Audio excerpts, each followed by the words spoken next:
All right, y'all, I'm so excited because I'm gonna answer some of the questions that you have sent in through social media, and this is from my magic bowl of questions. So I don't know what's in here, but we're gonna see what you guys have sent in. All right, first one here. What do you do when you initially say yes to a task or job, and then they add more to it than you expected? And when you later explain that it's beyond your time capacity, they won't take no for an answer. Here's what's so fascinating about this. Sometimes when you guys ask questions, there are assumptions baked into them. So I want to read one part of this one more time so you can really catch this. They won't take no for an answer. Well, it's your time. So they don't really have a choice, right? Like, it doesn't matter what they think they will take no for an answer or not, because it's your time. They can't make you do anything, and they're not going to.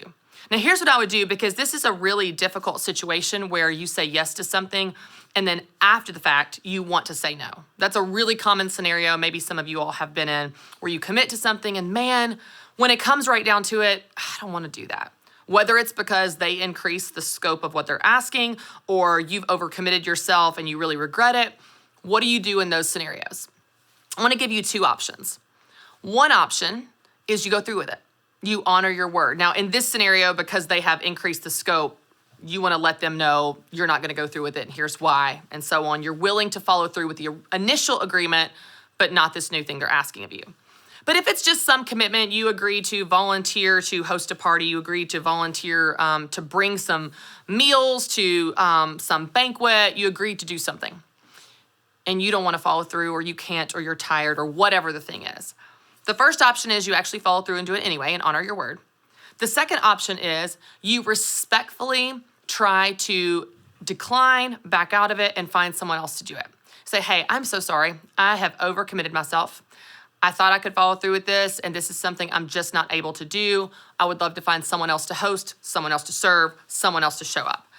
The bottom line is you want to honor your part of any deal. So if you give someone your word, you need to honor it by showing up or finding someone to fill in, being honest that you made the mistake to overcommit if you decide to do that. So in any situation, you want to honor your word. But if the other person is increasing the ask, if the other person is increasing the scope, I see this all the time in women that run businesses. My mom would see this all the time. Someone comes in, let's say it's a bride, and she wants to get a wedding cake, and she goes, oh, I just want a small little cake that's gonna serve 50 people and very simple roses. And so my mom says to her, okay, that'll be $95, great. Well, then the bride comes back a week later. Actually, I want it to serve 200 people, and I want it to have a mosaic of my husband and I's face on it out of icing and out of petals, and it's gonna have real greenery, and it's gonna have 6 tiers. Okay, well, that's a different price. That's a different time commitment. So whether it's in business or in life, if someone increases their ask of you, the scope, the time, the cost, whatever it is from you, then you need to meet them there. Either you need to meet them there with the cost in your business of what you're charging for that thing, or you need to meet them there and let them know you're not able to do it at that level. Hey, I agreed to this and I'm still able to honor this, but I'm not able to meet you at this new ask, at this new request. But when you say they won't take no for an answer, I disagree. They will take no for an answer if you don't give them any choice but to take no for an answer. All right, let's see what we got here. How do I keep up with that successful and motivated person I once was? I don't know if you're watching right now, if this was your question, or if you're watching and listening and you feel the same way. But I just want to start by saying, you are successful. Right now, right where you are. You may not feel motivated. You may be in a season where you feel like you're stuck or in a slump, or you're not achieving as much as you're used to, or you're not performing to the level you expect of yourself. But I just want to reframe that for you. You are successful right now, where you are, doing what's right for you in this season. And motivation is one of those things that you can rekindle in yourself. Maybe it's you revisit your why. Why are you doing what you're doing? What are you working on next? What's your vision for the future, or the goals that are going to get you excited again? Maybe it's something that you drum up in yourself. Maybe it's something where you put on some good music, you have a dance party, and you just decide to get yourself fired up even if you don't feel fired up.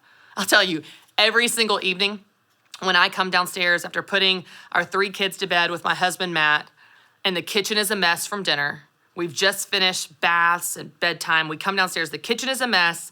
We have to clean the mess, and we have to make lunches. And it's like 7:30 at night.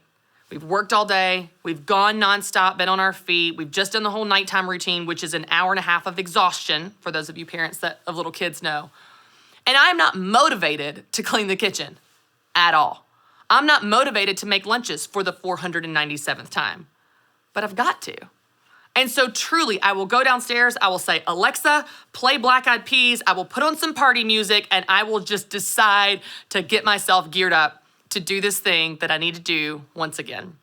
So whether you dig deep and you cast a vision and set goals and revisit your why for what will get you excited again about what you're working on and where you're going, or it's something as simple, practical, and tactical as putting on some good music, maybe going for a walk around the neighborhood, doing something to get yourself energized for the day and for the task in front of you. It's up to you to keep yourself motivated. I love how Zig Ziglar says, people say motivation doesn't last. Well, neither does bathing. That's why we recommend it daily. And so it's up to you to keep yourself motivated and find what motivates you. But I do want to remind you that you are successful. Don't get discouraged and tell yourself that you're not, just because your life looks different in this season than it used to.